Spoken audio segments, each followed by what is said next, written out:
Hey there, you're looking kind of cute. Don't forget to subscribe and check out all my other socials. Enjoy. Jerry's face as he hurried down the crowded city sidewalk.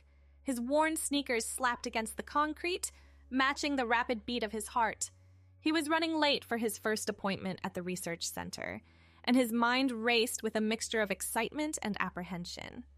As he approached the nondescript brick building, Jerry paused to catch his breath. He glanced down at the flyer crumpled in his hand, double-checking the address. This was it, the place that promised to pay him a substantial sum for participating in a 3-month study. With rent due and his bank account dwindling, the opportunity had seemed too good to pass up. What Jerry hadn't anticipated was the nature of the study itself. When he'd first inquired about it, the researchers had been vague, mentioning only that it involved exploring gender expression. It wasn't until he'd agreed to participate that they'd revealed the full details.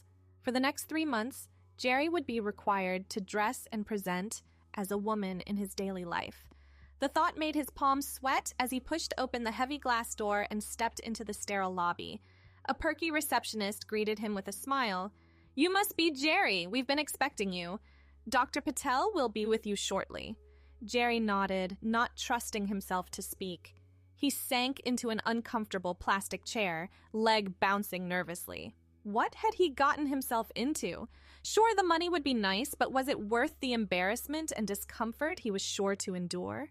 Before he could reconsider, a door opened and a petite Indian woman in a white coat emerged. "Jerry, I'm Dr. Patel. Please come with me." He followed her down a narrow hallway into a small office cluttered with books and papers. Dr. Patel gestured for him to sit as she settled behind her desk. "So, Jerry, let's discuss the parameters of the study. For the next 3 months, you'll be living full-time as a woman. This means dressing in feminine clothing, using feminine pronouns, and participating in activities typically associated with women. We'll provide you with a wardrobe, makeup, and accessories, as well as training on how to use them. You'll attend weekly therapy sessions and group gatherings with other participants.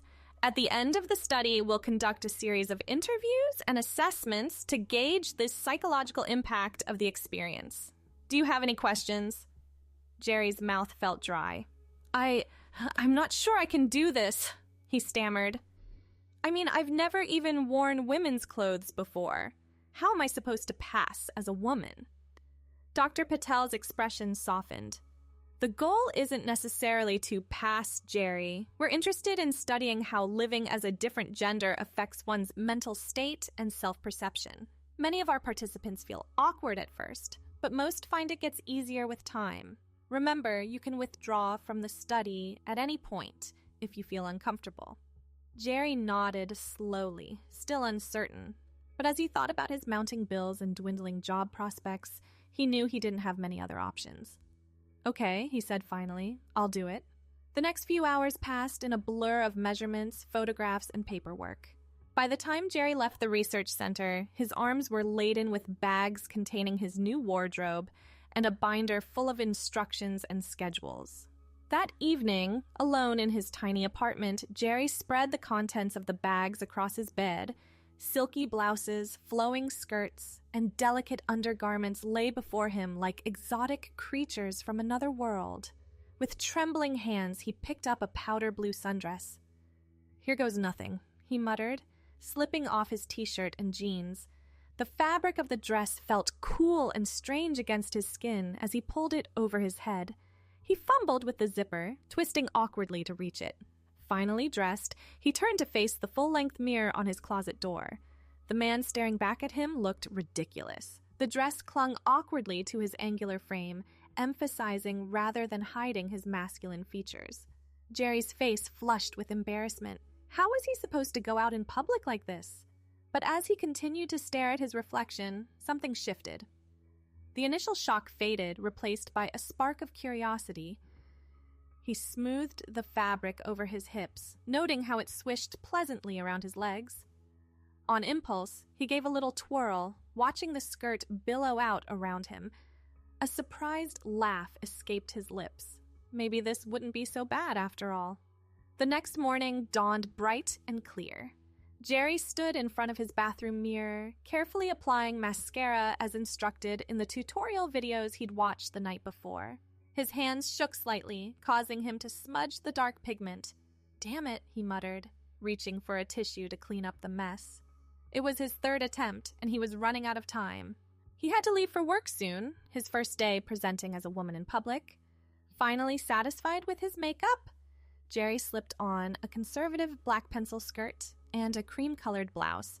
He'd opted for low heels, not trusting himself to navigate the city streets in anything higher. A quick spritz of floral perfume, and he was ready. At least physically. Emotionally, Jerry felt like a mess of nerves and doubt. What would his coworkers say? How would strangers react? Would anyone even recognize him?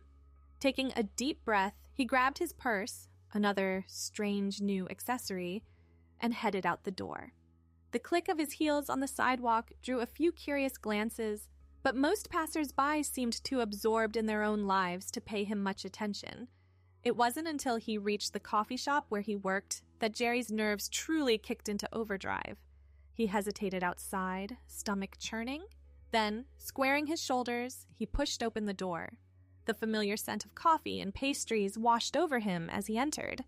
Behind the counter, his coworker Miguel looked up and did a double take.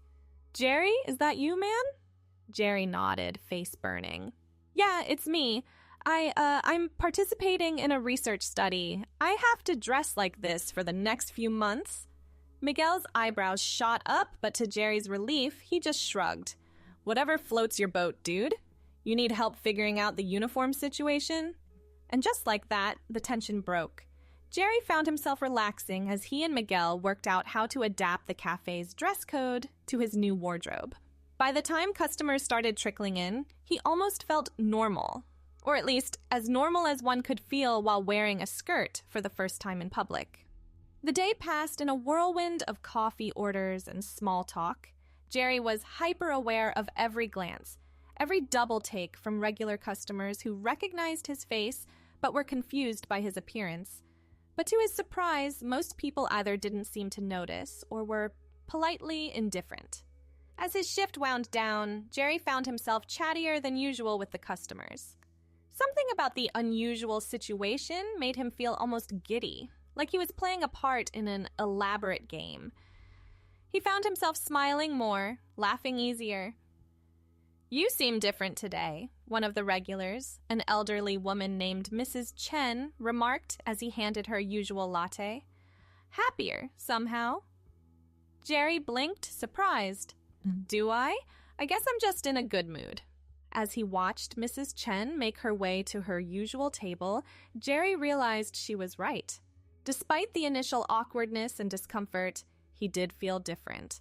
Lighter, somehow. Freer? The feeling persisted over the next few weeks as Jerry settled into his new routine. The daily ritual of choosing outfits and applying makeup became less daunting and more fun. He found himself experimenting with different styles, mixing and matching pieces to create looks that felt uniquely him, or perhaps her, as he was beginning to think of this feminine persona. At the weekly group sessions with other study participants, Jerry was surprised to find himself opening up about his experiences.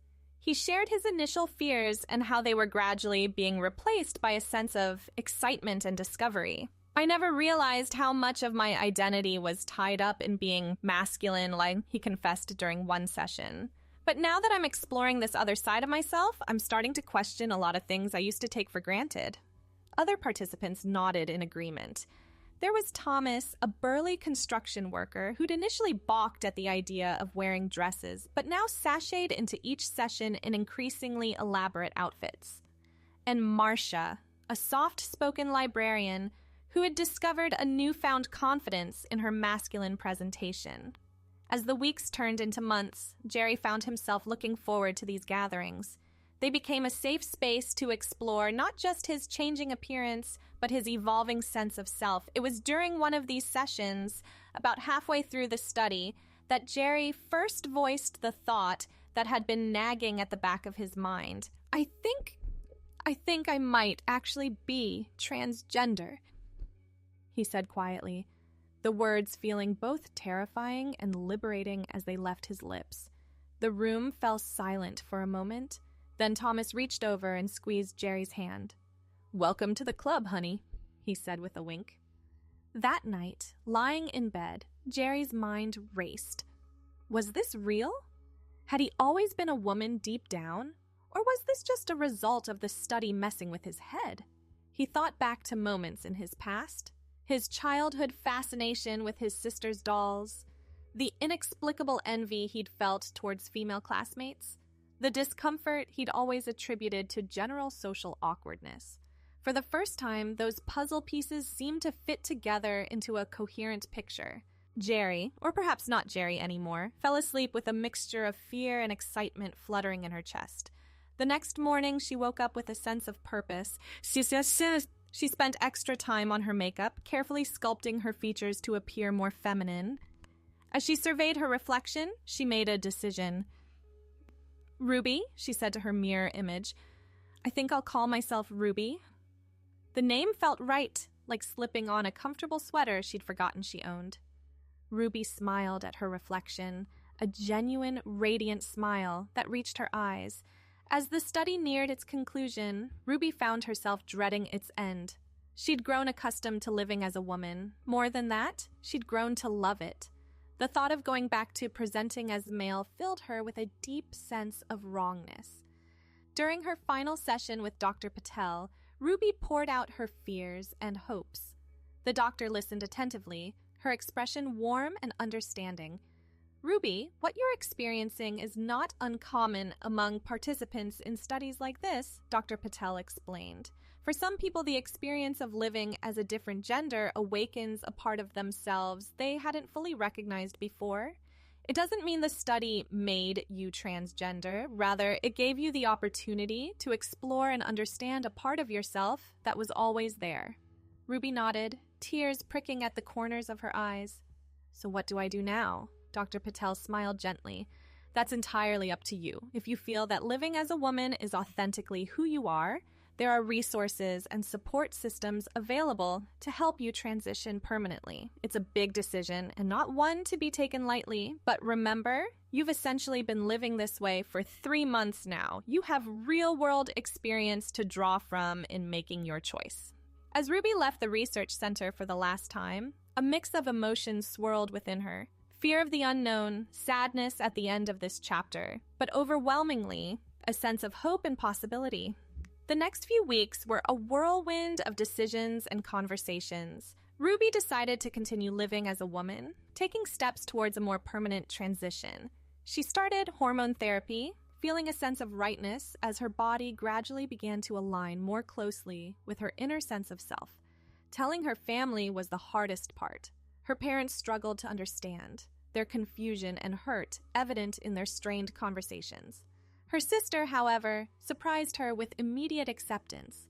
"I always knew there was something different about you," she said, pulling Ruby into a tight hug. "I'm just glad you figured it out. And hey, now you can borrow my clothes for real," Ruby laughed through her tears. Feeling a weight lift off her shoulders, she hadn't realized how much her sister's approval meant to her until that moment. As challenging as some reactions were, Ruby found strength in unexpected places. Her coworkers at the coffee shop rallied around her, with Miguel appointing himself her unofficial protector against any potential harassment from customers. "I apologize for the frustration. I understand you want the complete section from where Alex is introduced until the end, with his pronouns correctly as he, him. Here's that section." But it was her best friend, Alex, whose support meant the most. Alex had been away on a long-term work assignment during the study, and Ruby had been nervous about revealing her transition. She needn't have worried. When they finally met up, Alex's eyes widened in surprise, then crinkled with warmth. "Ruby, huh? It suits you. You look happy, more yourself somehow." They spent hours talking, Ruby sharing the journey of the past few months, Alex listening with rapt attention and asking thoughtful questions. As the evening wore on, Ruby felt a familiar flutter in her chest, one she'd always attributed to close friendship, but now recognized as something more. Weeks turned into months, and Ruby settled into her new life. There were challenges, of course, navigating public restrooms, dealing with bureaucratic headaches as she updated her legal documents, fielding invasive questions from well-meaning but clueless acquaintances. But through it all, Ruby felt a sense of peace and rightness she'd never experienced before. Her relationship with Alex deepened, evolving from friendship into something more romantic. Alex's unwavering support and acceptance gave Ruby the confidence to fully embrace her identity, both in public and in intimate moments.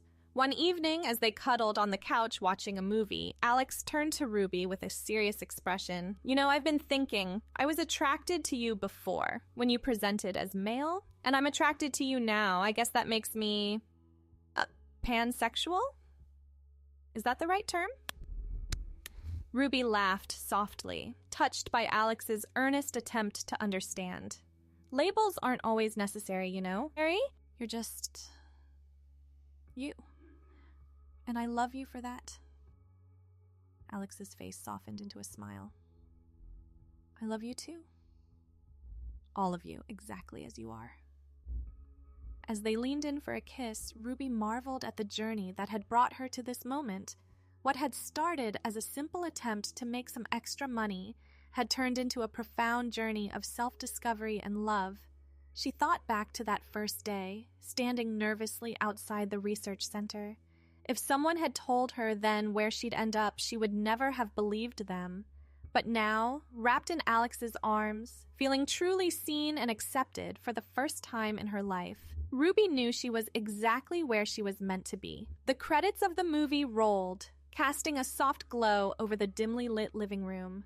Ruby snuggled closer to Alex, savoring the warmth of his embrace. A comfortable silence settled between them, broken only by the faint sounds of the city filtering through the window. "Hey," Alex said softly, running a hand through Ruby's hair. "What are you thinking about?" Ruby smiled, her eyes distant. "Just everything. How much has changed. How much I've changed."